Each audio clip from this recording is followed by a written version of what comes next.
Good evening, and you're very welcome to another episode 14 of the League of Ireland Women's podcast here on FinalWhistle.ie. You'll see a bit of a new look if you're watching us on YouTube or if you're catching us on any of the socials in video.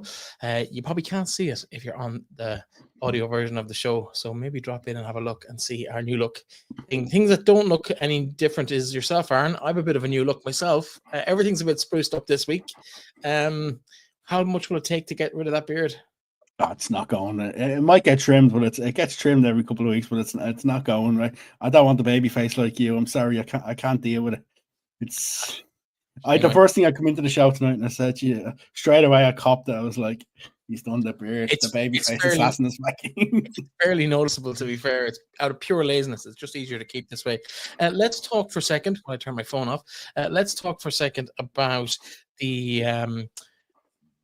the weekend. It's been a busy weekend. We saw the last round, a fairly exciting round, but kind of went to plan as expected, I suppose, really, in most of the games in the All-Ireland Sports Cup. We're going to be talking about the women's national team selection, a couple of old faces back in the squad this week.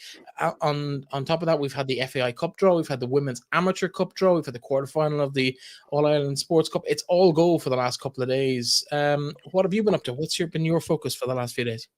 Not a lot.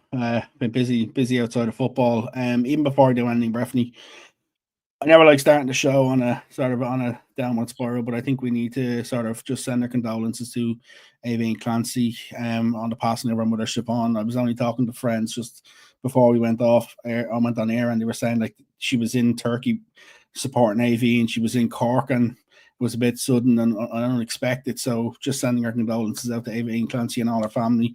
Obviously, she has been left out of the Ireland squad from I wouldn't be surprised if she doesn't play for Shelbourne this weekend. But sad news for Aoibhinn losing her mother Siobhan suddenly. But yeah, it's a sad way. It's a sad way to see when you see a player, especially so young, losing a parent. And we send our best wishes to Aoibhinn and the entire family.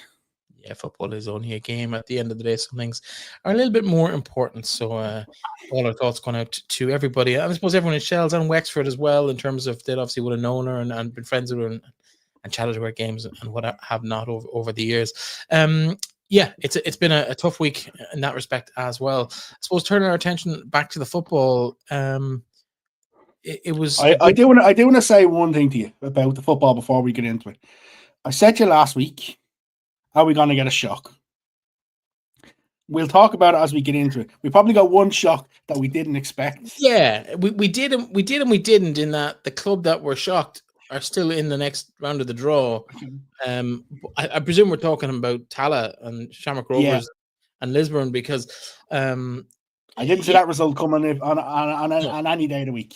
No, neither of us did, because we've talked about the standard in class and the gulf in class, maybe between some of the top sides in the south and some of the weaker sides in the north. I think it's fair to say, and Lisburn would have been probably the weakest of the four on form and on history coming into the competition. Debutants, never played in it before. Not a whole pile expected of them. I think Shamrock Rovers would have been expected to win this easily. Will we start with that game, maybe? Yeah, I think we have to, because that's the one game that to me stands out, because even listening to Collie O'Neill pre-game is normal pre-game stuff that he does at the club. He talked about having to be defensive resilient and be strong defensively. But the question I would ask is, has something like that been coming to Rovers? Like, at times they've been great, other times they've been poor. And to me, when I was, looking along to that one, that was the sort of thing. They were probably my banker of the weekend to finish top of a group. And then you're looking at they lose the game and don't even finish top in the end due to the second goal that they did concede. The first goal, Summer Lawless probably has to do better, but the problem with that sort of thing for me is, and you can turn around and say yes, but she's playing with a really good outfit, is match sharpness is so important when it comes to a goalkeeper. And we just seen with Summer Lawless in the sense of she hasn't played a lot of League of Ireland games because she's been behind Katie Keane, and unfortunate for her when she drops the ball, but the Lisburn player finished from close range. And then the second goal for me is a bit of a carbon copy of one of the goals they conceded against Wexford, except it wasn't from a free kick, where Wexford took a quick free kick over on that left-hand side, switched the ball completely, and then the ball went into the box. And I think on that day it was Cromack who scored. But like when Shamrock Rovers sort of switch and then the ball comes into the box, they're at a bit of 6s and 7s. At that stage, obviously, they want to get back into the game. But if they don't concede that second goal, they top the group, and it goes from being a bad result to a nightmare result nearly for Collie O'Neill's side. And I don't think one would be happy with it. Is it that big of a nightmare for them, though? Like, because we'll talk about the draw maybe in a bit more detail later on, but they went from being first seeds to second seeds. So does it really matter? Like, the 8 teams that are left are all decent sides. But it also goes from being a home draw to an away draw. Of course, yeah. They're that. You know what I mean? It goes from being a home draw, a potential home draw, to an away draw where they're having to go on the road as well. I think that's probably the more significant bit of it, is the fact that they have to go on the road. And even if you consider the team they'll play when they went down there in the league as well, they were sort of Russia Littlejohn scored the Worley, and then they were sort of, how would you say, nearly out muscled. Yeah. I think it's a bit in them sort of games where the really, really good teams have drawn each other. I think home advantage could be really crucial for them. The Lisbon Rangers performance, I think, for me is probably the positive coming out of that, because beaten 5-0 by Wexford at home on the opening day, you kind of would expect them to almost roll over and just discard the competition. But they've had 2 wins, albeit against a DLR side that are struggling to get points in this year's league. But that's a decent statement from them. It's not going to put them to the next round, but it is marking their card for future campaigns. The one thing I will say, and I'll ask the question of, is, and we look back to it again, the first round of games, how fit were they? How in tune were they? And that's the sort of conversation that we've had in the last year or so about, with the All-Ireland League sort of starting before their season is really up and running, how fit were they? And because we seen last year, I think it was the first game last year where Cliftonville went down to Wexford and got battered 6 or 7, and then all of a sudden sort of turned around, put in good performances. It's difficult to sort of say where Lisburn are at compared to the top Irish sides. You definitely say they're probably ahead of the likes of the DLR, but for Shamrock Rovers, that's the sort of performance that maybe Collie O'Neill would say he's trying to avoid, but he'd probably prefer it to happen in a situation where they still make the quarterfinal than happen in a league game or happen in an FAI Cup game where they're out of the competition. Yeah, in terms of the rest of that group, of course, DLR hosted Wexford. Goals for Wexford, both set piece goals, but they're not going to be happy when DLR look back at that disappointing way to end that competition. It's how would you say, it's a tale of DLR way of season. Defensive, not great. Like the first goal, Jess Gleeson just clears the ball straight to Orla Conlon. Like, and I don't mean to sound bad when I say this. Like, when does Lolly ever pop up really with goals from outside the box? Never. Yes, it takes a deflection, but you think of that, it could have been easily cleared. Then the second goal, Daladorty does a chance to clear it, don't clear it. I think we're seeing a pattern with some of the sides who maybe are struggling at the minute, and defensively seems to be a massive gap. We've talked about it in at length with some other teams in the league, and we'll talk about it later on this evening when we talk about one of the other groups in terms of set plays and conceding from set plays being a regularity. I just think from a Waves viewpoint, they would have looked at, playing Lisbon an opportunity to probably get 3 points, but they've gone through the All-Ireland Cup, played 3, lost 3, scored 1, conceded 10. It's been a continued phase in their cycle at the minute. And like, when you ask me later on this evening about their league game this week, you would have to say the opposition who they're playing, albeit who were beaten at the last weekend, would be favourites in Sligo Rovers. And that's the way, although they're having to travel in previous years, you would have sort of said DLR were favourites. But the way things have gone for Waves, it's just they can't pick up any form at all. And it's been a really, really difficult start to the season from them. And the problem is how did they turn that? How did they change that around? I'm not sure. Yeah, it's been a rough road for them. And that does leave Wexford and Shamrock Rovers as the 2 teams that go through from Group B in this championship. And of course, the team I was actually thinking of that scored 2 set pieces was Galway. We'll jump to Group C. Interesting. Just before you do, it's interesting. If Rovers lose 1-0, Shamrock Rovers still top that group. Yeah. Because of the goal difference, the way the goal difference went. It was when Rovers conceded that second goal that put Wexford that one goal ahead. And like when you think about how tight that group finished, considering Shamrock Rovers beat Wexford, like one goal is all that separated. It's the difference between finishing top and finishing second. Yeah, absolutely. Galway with a 2-0 win at home to Cork City. As I said, 2 corners, 2 headers. Well, actually, no, one was a header back and a kind of a touch into the net. Pretty much an open goal on the line from the first Galway player to score, whose name escapes me right now. Isabella Belichick. No, Amanda Smith was the first one. But Smith was the first one. Belichick was the header down for the person. Yeah, and we've seen that a lot from Galway. I don't think they'll really care how they score as long as they're winning those games 1-0, 2-0. It's not pretty at times, but it's very effective. 100%. And like you look at that for them, I think for them we can see we know how much this trophy means to them, considering the fact that they're the only champion so far, and they'll want to keep that going. And for them, it's a passage through. They probably didn't think they would maybe have topped the group, considering the fact that they had the draw, with Peamount and the way things fell. Like if Peamount obviously had a won, we would have went the goal difference, and Galway would have been a little bit behind the goal difference. But when Peamount were drawn, Galway are happy. Galway will take it. They'll run. I'm a little bit disappointed in Cork City. I'm not going to lie, for the simple fact that for week after week we've talked about Cork defending set plays, and it's just something they can't seem to get their head around, because it's another 2 goals this week. It's constant that they keep conceding from set plays, and it's something that if you're Frank Callagher, you'd have to be seriously wondering, how do I fix? Because set plays it's what's costing them. Otherwise, they're doing okay in a lot of games. Like, you don't concede in 2 set plays here. Could be a slightly different game, but I just think if they didn't score up in the set plays, I just think Galway would have found a way to get a result. It wasn't a particularly weakened Galway or Cork team either, in terms of like the chance of them getting through that group was slim to none going into the game. They would have needed a fairly big result against Galway, and they played a fairly strong side. We've seen it a lot this year.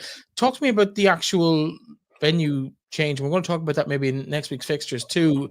Moved to Moyne Villa from Eamon Park.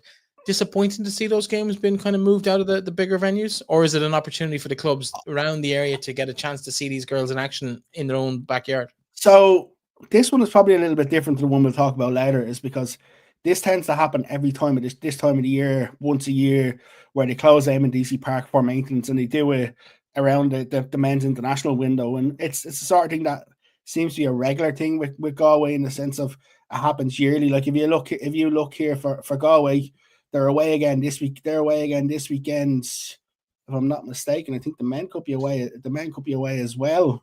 Yep, they're in Derry.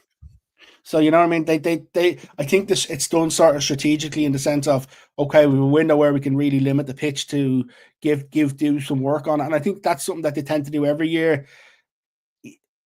Yeah, I get it in the sense of, you know, moving games out. You'd probably prefer it to be an All-Ireland Cup game than a league game to be moved. But if it was a case that it was something that, you know, Galway just turned around and said, okay, you can't play there. But it seems to be a regular maintenance thing that happens every year. And that's sort of they try to time it that they have that, say, 3-4 weeks where there is no games on the pitch. Yeah, I suppose in terms of the production values at the LOI TV, I was quite impressed. I actually watched a bit of it on Saturday afternoon, and it was a low camera. It was low, and there was a bit jarring at first, but once you got used to it, it actually was okay. I don't mind it. And like, the thing about it is, when you see and this is where you sort of have the issue, in the sense of sometimes we see it move to these sort of venues. Like, let's call a spade a spade. Moyne Villa has no opportunity, has no things to actually stream the game, so they would have had to bring all that sort of with them. They would have had to, and the fact that they were able to still put a really, really good production on, I think you got to give the guys a bit of credit for that, because it's one of them that the easy option is to say, listen, you know, we've moved venue, we can't stream the game this week. And we've seen sometimes where they've moved venues where it hasn't been possible, and then we've seen other times where clubs have moved venues and clubs have sort of moved mountains nearly to make sure it is streamed. And I think it's important as well, when they do make that move, that people who can't get to the game, that they still give that option to have these games streamed. And it was great to see all the games across the board streamed this weekend. Yeah, no, very, very good. Also in that group, of course, Cliftonville, former finalists in this competition. They hosted Peamount United. A 2-0 win would have seen Cliftonville get into that knockout phase, but it wasn't to be. It scored a straw for both sides. I watched a bit of this on Saturday, and there wasn't a whole pile of quality in the game. Peamount did enough to get through to the quarterfinals. They'll be happy with that, given their record in this competition over the last couple of years. Yeah, you'd have to be. And like, you consider with Peamount's, it's a bit like some of the other teams in the league where their form hasn't necessarily been consistent, in the sense of they're good one week, they're not as good the next week. I think for them, you can definitely see it's a completely different environment compared to, say, James O'Callaghan last year with the likes of Gary Seary in there now with Emma Dunhu. It's different to when James was manager, and there's always going to be a lot of changes, a lot of chopping and change. Like, you look at that team, there's a lot of players there who maybe wouldn't have played a lot of senior football under James. Like, you know, you have new players who come in, the likes of Mary Phillips come in, even Antea Guvu would come in, young Gallagher, Spillane, a lot of these sort of players who maybe wouldn't have been part of that Peamount team last year. Like, the only problem that I'd have when it comes to Peamount is they haven't necessarily got the squad that they'd need to sort of be a top team nowadays. And that's my concern, is that they're really light on bodies, and you can see the same sort of players. Like, even if you look at that game, Karen Duggan, no involvement. Sive Doyle, you know what I mean? They're two big players where Peamount can't afford to miss them, especially in big games anymore. Yeah, no, they really do carry the team in some respects. And you've got the likes of Chloe Maloney. Chloe Maloney was captain for the day, but she's involved with Clare. They've got a big championship clash this weekend, or maybe the following weekend in the intermediate All-Ireland Championship. And it's that time of year when those girls who are playing dual are getting pulled in major ways, because I suppose the nature of that relationship, for those that aren't familiar with it, is that they kind of play soccer 80% of the season, relatively priority driven with the soccer. And then for that really strong period in June, they were expected to be available for all the Gaelic stuff as well. So you can't have two masters in that sense. So performances tend to drop somewhere at some level, or maybe not performances, that's probably the wrong word, but definitely kind of the focus is probably on Gaelic for the next week or two, and hopefully for their point of view into the next month or so as they progress to quarterfinals and semifinals. So that's got to be eaten into the attention of these players playing dual sports, and there's a few there. Lucy McCartan has played at Westmeath in the past. I'm not sure. I'm not sure if Lucy. I actually was wondering about Lucy. I'm not sure if Lucy's still involved with Westmeath. But like, for me, I don't know how Chloe Maloney has done it all these years. I got on great with Chloe. I think Chloe's an amazing person, great footballer. Probably a lot of times didn't really get a lot of credit for what she was doing. She sometimes had to do the slog where she was sitting on the bench for Peamount, had to bide her time to get opportunities. And like, I think you got to give people like that an awful lot of credit, because, you know, to be traveling up and down from Clare to Peamount, it's a long way to go. It's a lot of commitment, and like, I like seeing when things like that getting the credit. Like to Chloe. Yeah, 100%. So that does mean that Cliftonville do drop out of the competition at probably the earliest stage. They've dropped out. I think they reached the quarterfinals. It was the final the first year. I think they got quarterfinals the second year. Of course, Peamount did reach the quarterfinals before I get abused for saying they've had a poor record in this competition. They did reach the quarterfinals last year. They got beaten 3-0 by Shamrock Rovers and Tala. They'll be looking to go one better than that in a couple of weeks' time. We'll talk about who they're going to be facing in a couple of moments. Let's continue in alphabetical order. Group D is next.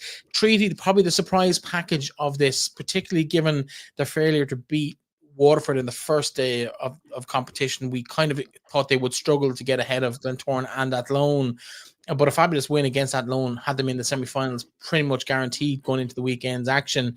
They didn't disappoint. It was a great game. Treaty 2, Glentoran 2, had everything, a couple of decent goals, a couple of scrappy goals, a couple of really bad mistakes. Decent game, but Treaty would be happy going into the quarterfinals here. Game of the day? I think so, yeah. I thought so too. Euro, buddy. Maybe not the performance of the day. We're going to talk about that when we get to Group A. Keep that for last. I thought your old buddy Ballavicini, a lovely season so far. A lovely. She's for me. There's three players that are standing out right now. There's myself, Mackenzie Anthony, and Kelly Brady are the three for me that are leading the way. I thought it was a lovely finish from Flaccini. The equaliser from Glentoran. I thought Treaty were too wide open. There was too much of a space, and the long ball forward just split the defence, and it was too easy for me. But it was a really nice finish. The equaliser, the penalty all day. Treaty, you don't tend to see have that sort of many defensive mistakes. I think they had one against Shelbourne as well, where they sort of got caught, and you don't see it as often from them. But it was poor defending, and it was punished with a nice finish from the penalty spot. And then Madeline Robbins, when she equalises, you're sort of thinking, okay, lovely. Second half was going to come. We get another 4 goals, we get another 3 goals. All the goal scoring was done in the first half. I was like, that's devastating. For me, I think as much as I admire Flaccini's input with the team this year, I think the talking point probably of that team for me, it's probably the improvements, and it's due probably to a maturity as well over the last 2 to 3 seasons of Katie Lawley in that team. Katie's been a constant in that team for the last few seasons, and even from the bad days, Katie was in that side, but she just looks like a different animal. She's surrounded by a bit better quality maybe than she has in recent seasons. We haven't gone into that role. We haven't mentioned this earlier, and I'm just going to go back to before I answer that question. Congratulations, obviously, to Aoife Kelly of Wexford for winning the Under-19s Player of the Year, because I was going to mention the Under-17s Player of the Year now in a second. Yeah, absolutely. I think Katie Lawley's has grown massively, and I was a massive advocate last year trying to push her towards that team of the year. She's still only 17, Breifne. Like we talk about Madison McGrath at 15, Katie Lawley's only 17, which is absolutely scary. Like you think about it, she made her debut last season.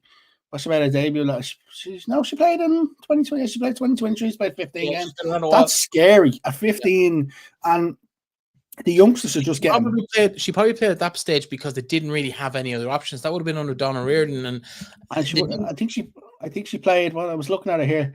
That season, she was involved in 15 games and played 793 minutes as a 15-year-old, which is absolutely scary. But the thing for me is, until you get to Madison McGrath and see how much she's done already.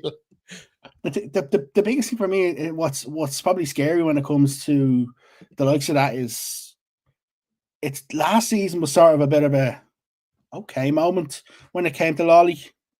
Yeah, and then it's like this year, it's just like we were here last year, we're here. But you'd expect it to keep going and going and going. And I do you know what I think it is? I also want to give Sean Russell a bit of credit.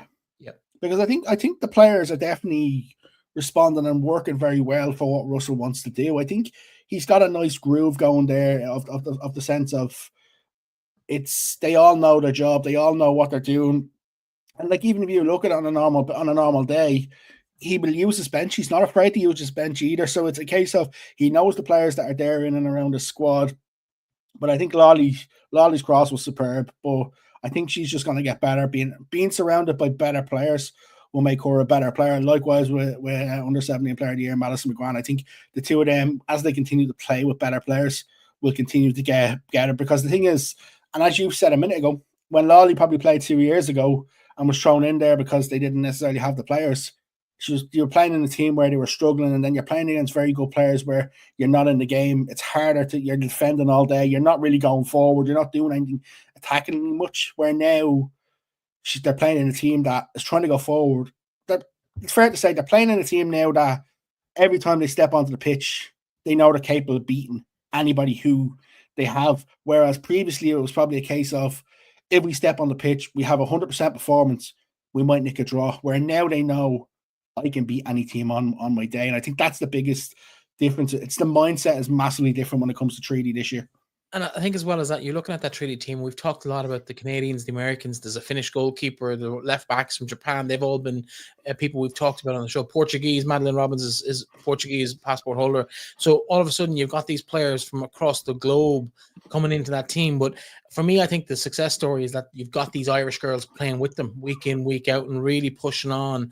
Cara Griffin's impressed massively this year, maybe where she had been in a similar situation to what we've just described for Katie Lawley as well. So plenty of positivity coming out of Treaty. They go into a quarterfinal in a couple of weeks' time. Bit of a challenging one. They've been drawn against Shells. They won't be particularly happy about that. The FAI Women's Cup draw has been a little bit more favourable to them. We'll talk about both those full draws shortly. But in terms of that, Treaty go through. They're joined by Glentoran. Glentoran had a win against Waterford.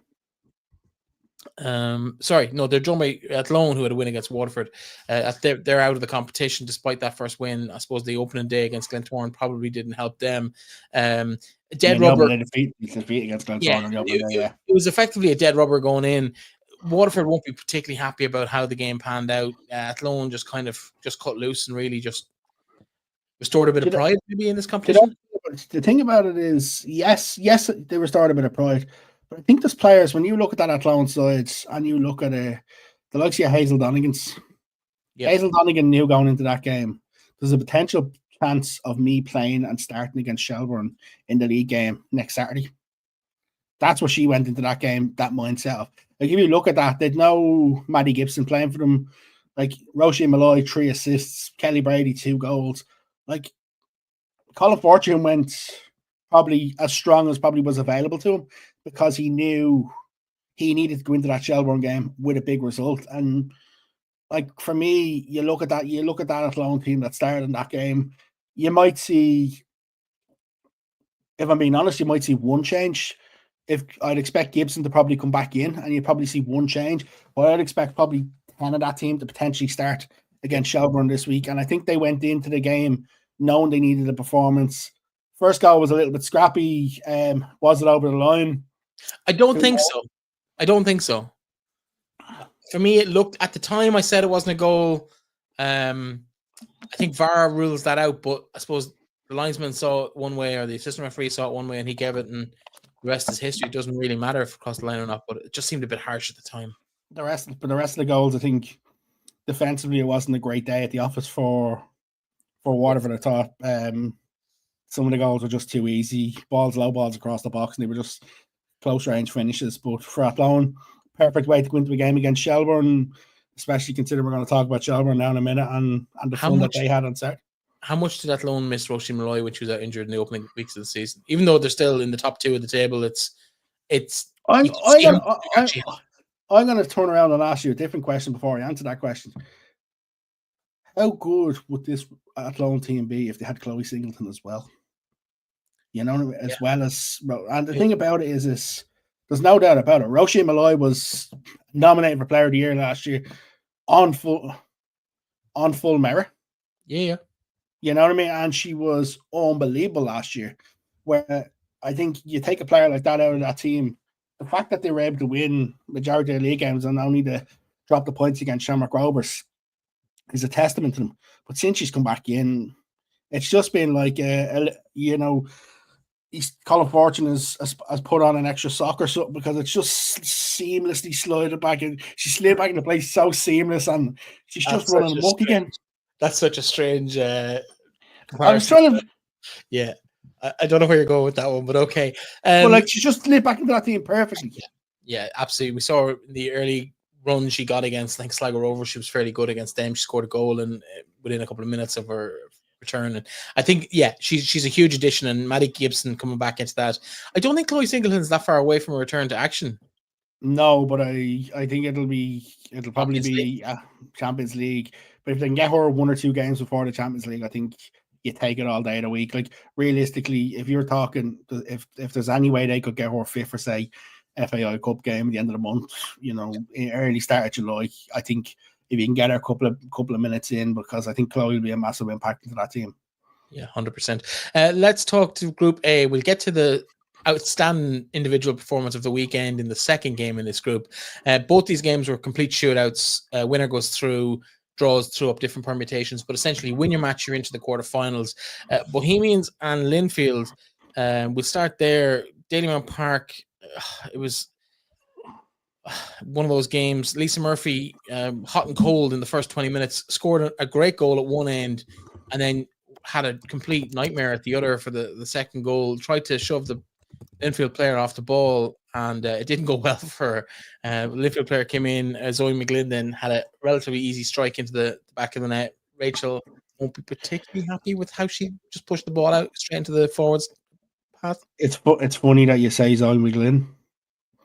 It's the one player we were talking about the last camp where we were talking about the last time players who played with 3 clubs. Yeah, it actually pops up and boom. But the funny thing is when I look at this, she scored for the 3 clubs. I wonder. Go on, I'll check it. We were talking at the weekend, and we started talking about Bows could be the club to get through without a win. Yep. You know, it could be a club, one of the only clubs to get through with 3 draws, and then boom, young Savannah Kane laid on. Looks as though it takes a deflection, but you're right about Lisa Murphy. For me, the second goal, she is taking off that ball way too easy, and for someone like that, you would never expect to see it. But I think that was an important result for Bows. I think Bows' form for me this season, like the likes of Piedmont, has been so hit and miss. Put in a great performance, then necessarily don't follow it up. I think for them, I think we need to see them start to kick on.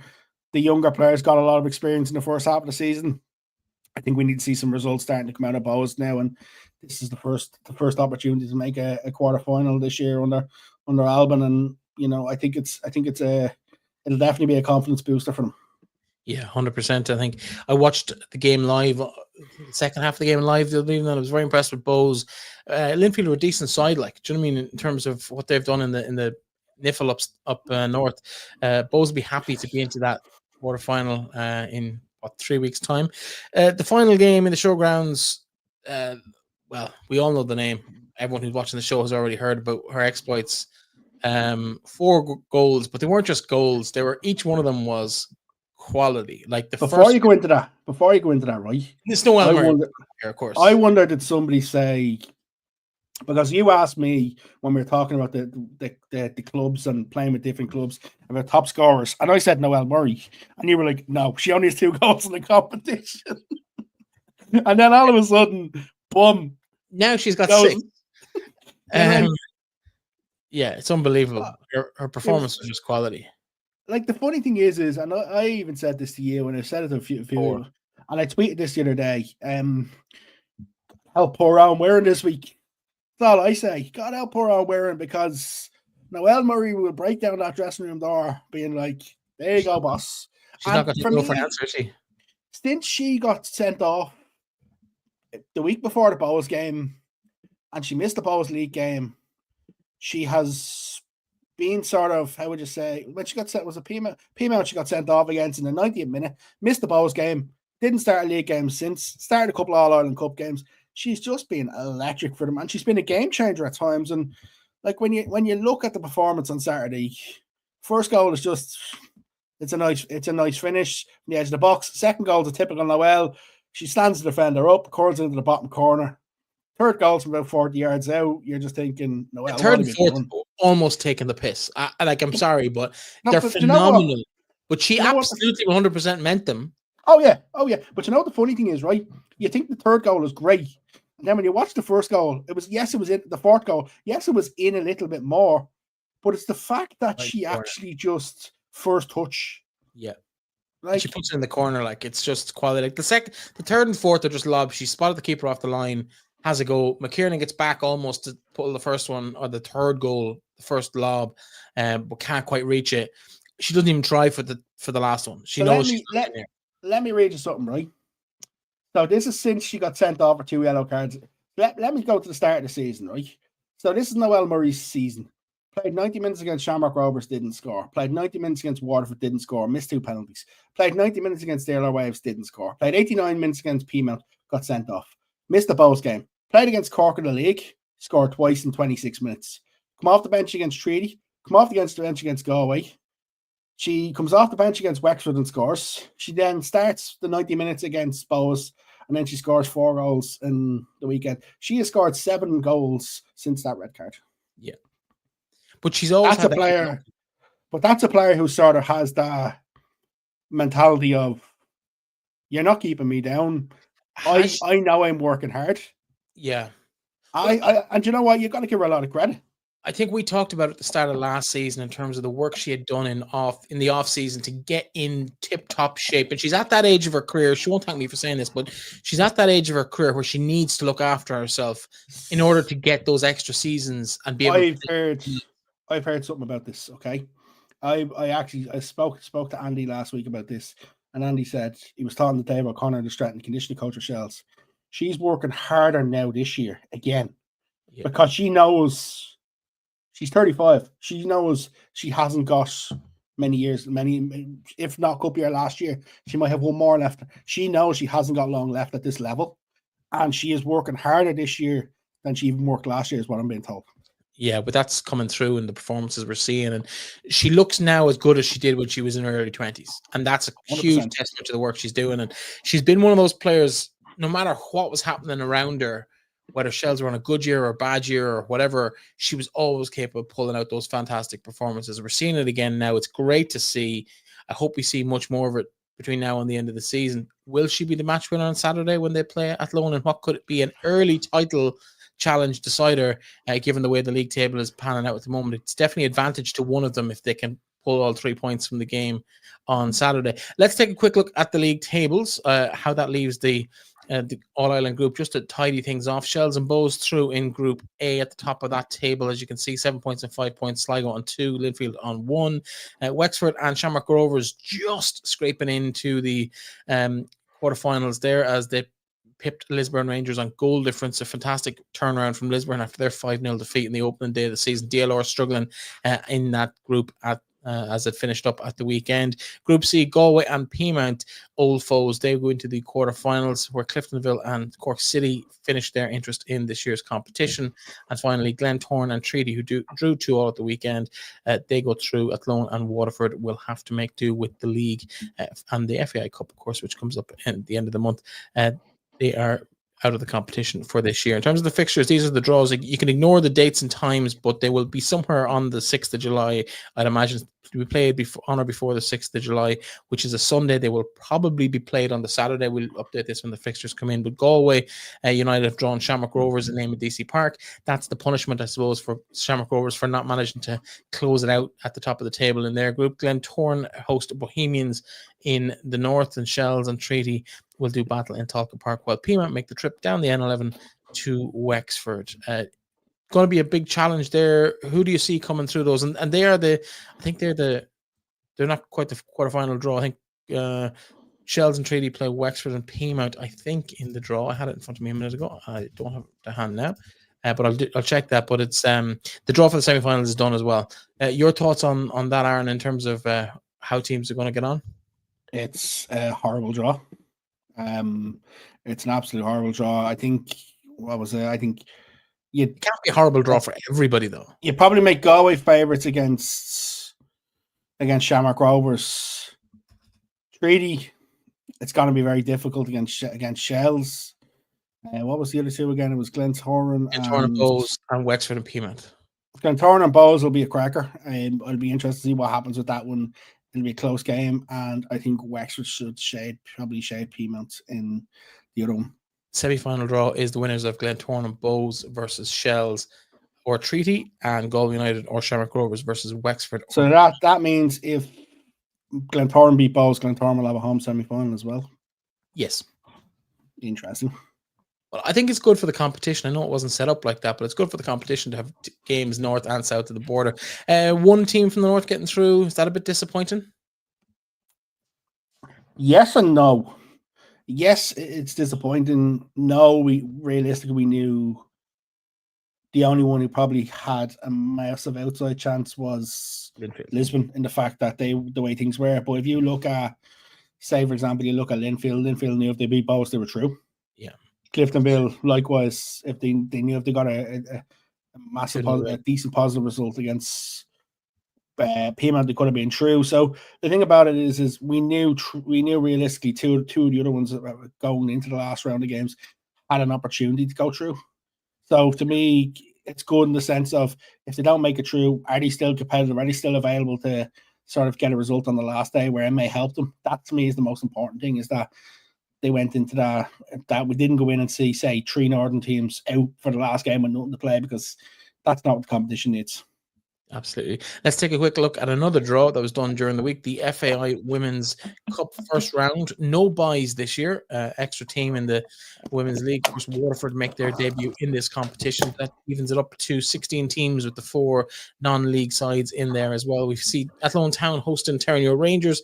Cork City will host Peamount. Newbridge Town in an all non-league clash. They'll face Whitehall Rangers. The Shamrock Rovers will host Waterford, while Shells and Galway will do battle in Tolka Park. Sligo Rovers will host DLR Waves. Treaty and Ferns United of Wexford, while Wexford themselves host Bohemians in the final game in that group. Before I take it off the screen, Aaron, your thoughts on kind of quickly flying through these games? Two non-league sides drawing each other is interesting for me. We haven't seen a non-league side score a goal in the Cup, I think, since 2019 or 2018. Are we looking at a nil-nil draw? Getting a non-league team into the next round is good. I feel sorry for Terranure Rangers.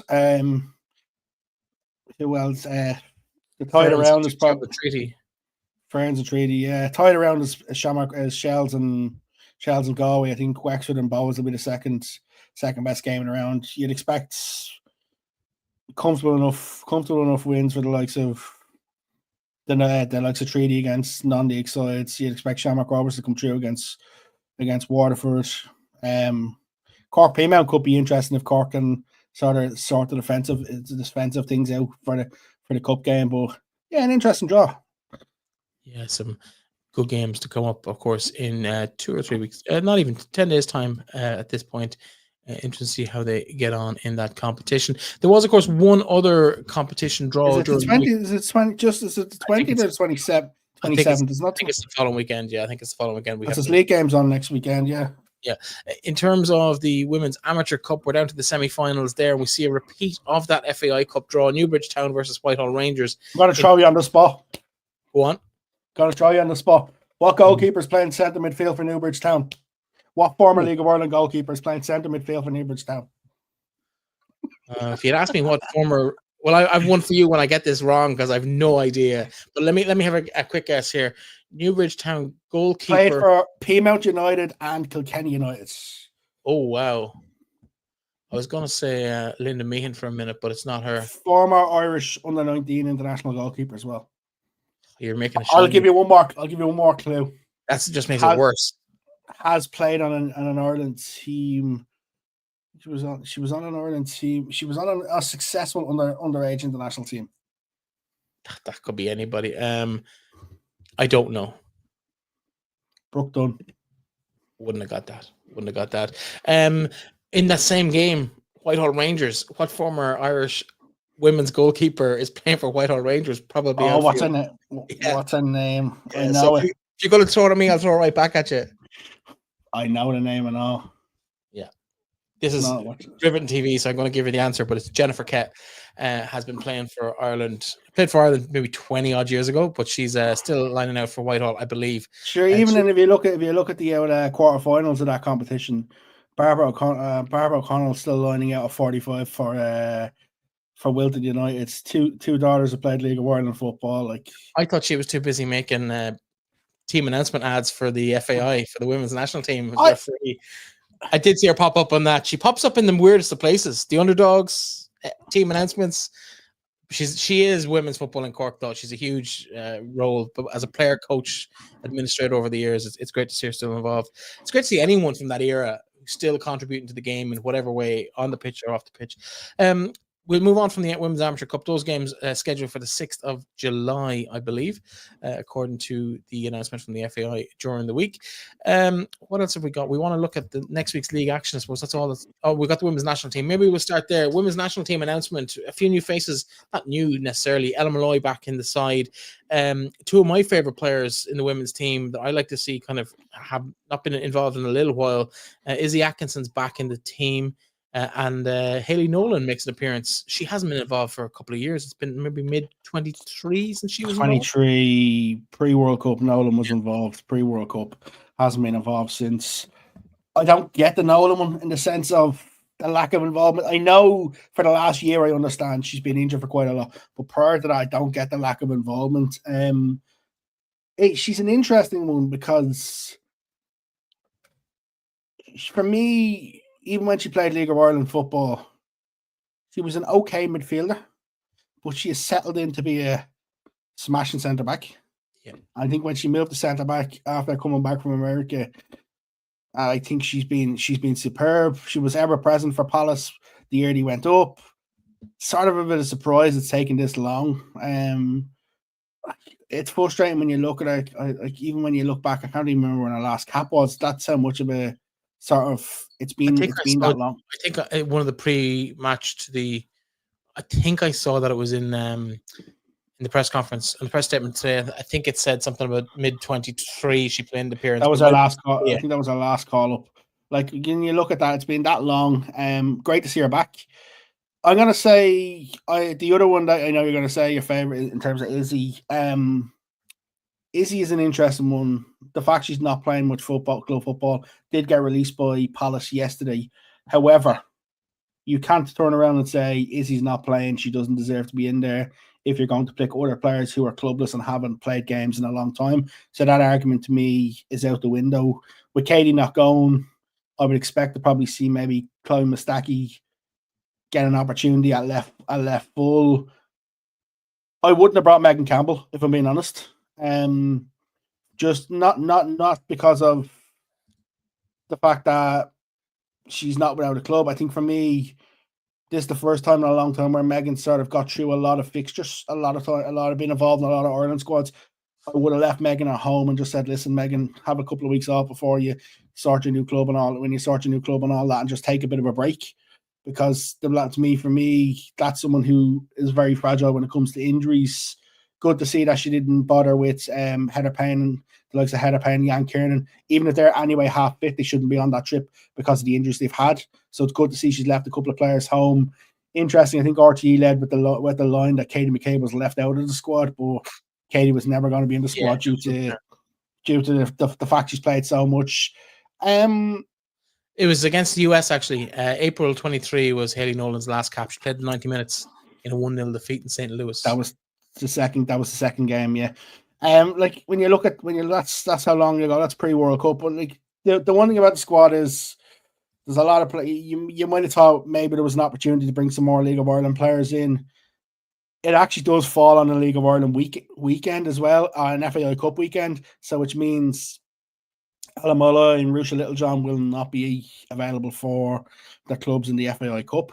For Wexford, that could be a big loss against Peamount. I think Rusha Littlejohn, I think Shamrock Rovers will be okay without her, but it's sort of a difficult one due to the timing. I probably did expect a couple of more changes from Carla Ward, but no matter who you bring to the USA, it's going to be difficult. Is it disappointing? I know it's the USA and they're one of the best teams in the world over the last 2 decades, but we've seen Irish players get an opportunity on this tour to come into camp and to be kind of get more familiar with these longer camps and travel and maybe just meet the manager and kind of get into training and see the girls up close.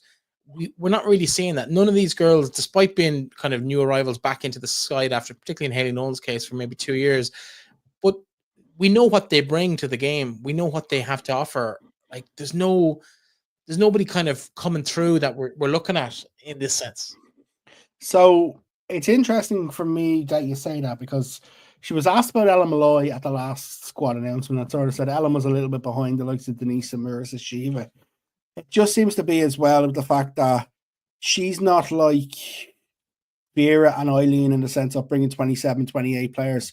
The way she talked about bringing Louise Quinn and having to ask the FAI if she could bring a 24th player is leading me to ask the question is obviously with the finances that the FAI are under, is that an impact that they're not allowed? Like you'd have to imagine the USA are covering quite a lot of the costs to bring Ireland over for these games, but is it a costing that the FAI don't really want to have more players in because they're only going with the standard 23 and they've gone with the standard 23 for every camp bar this last one that's just gone. So yes, it was an opportunity to look at players.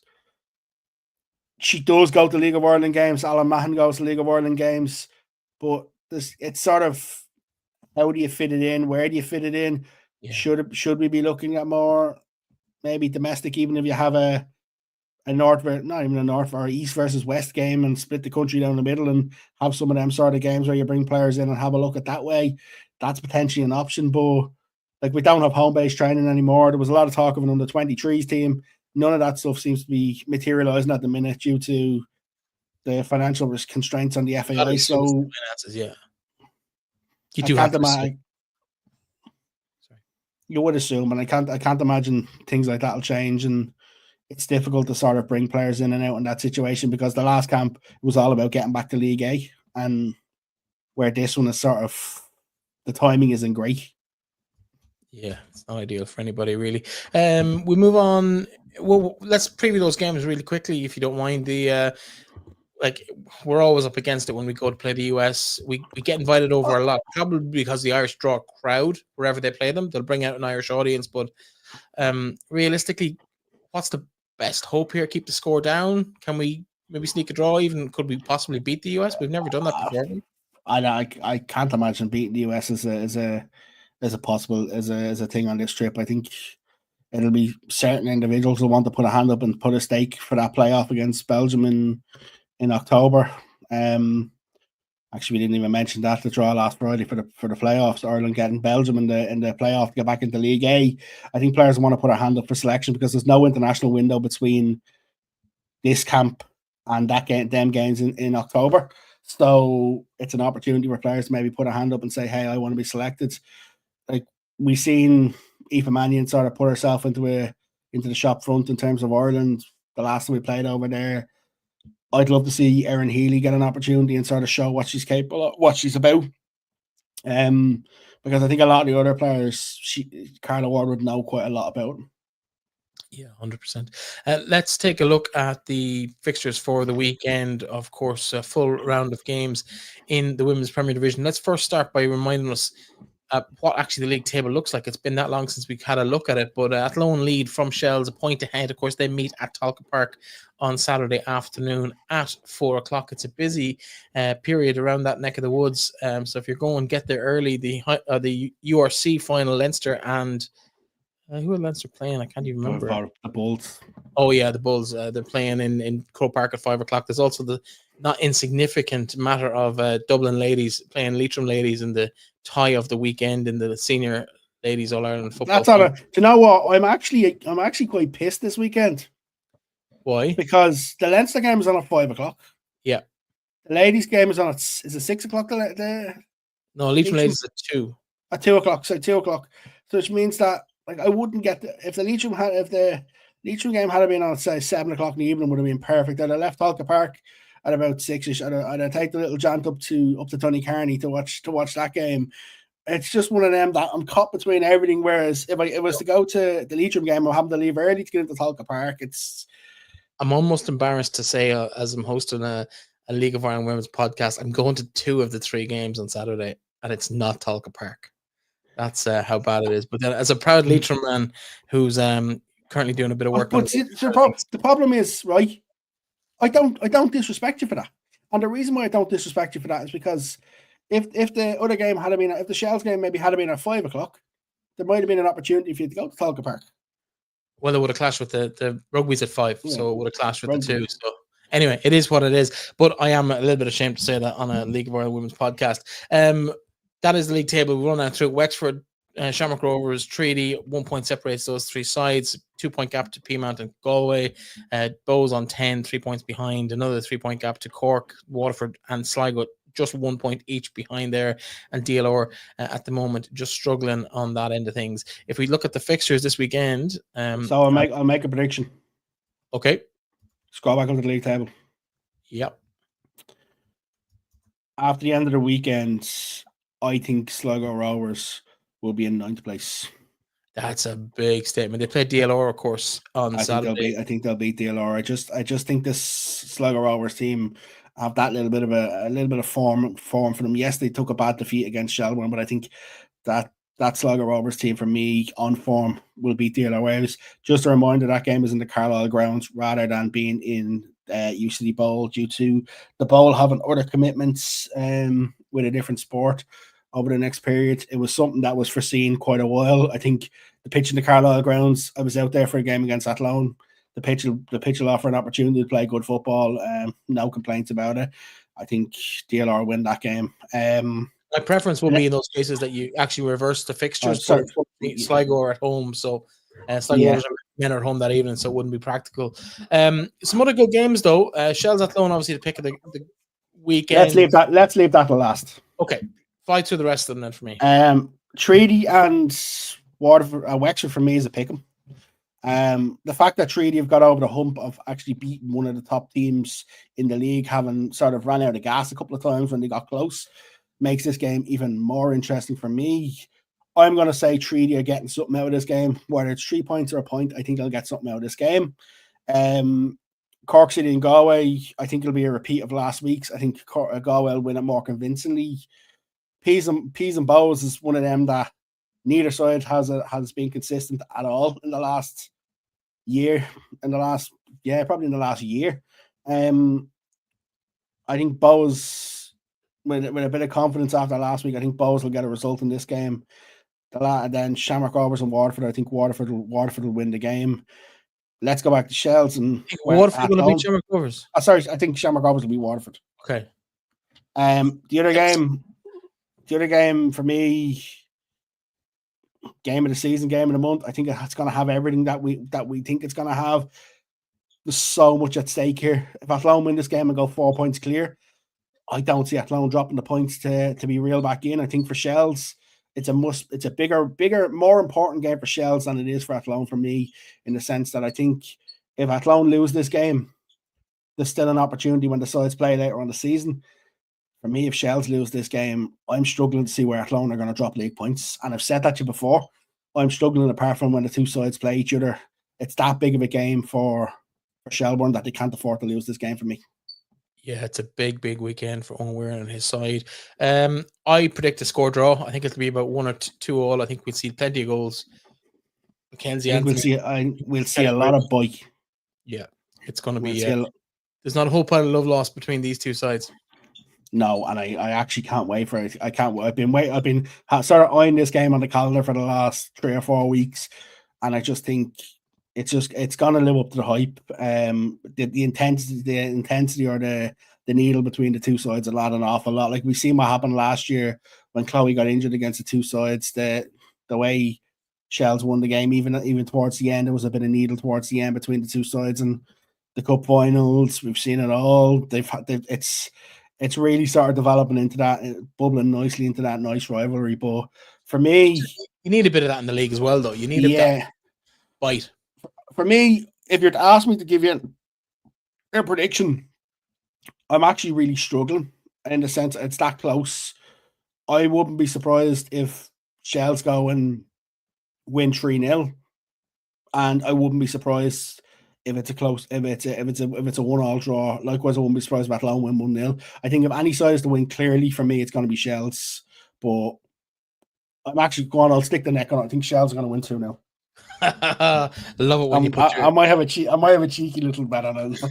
Yeah, well, Colin Fortune's not going to talk to you after the game on Saturday if you don't predict his side to challenge. I would prefer a draw.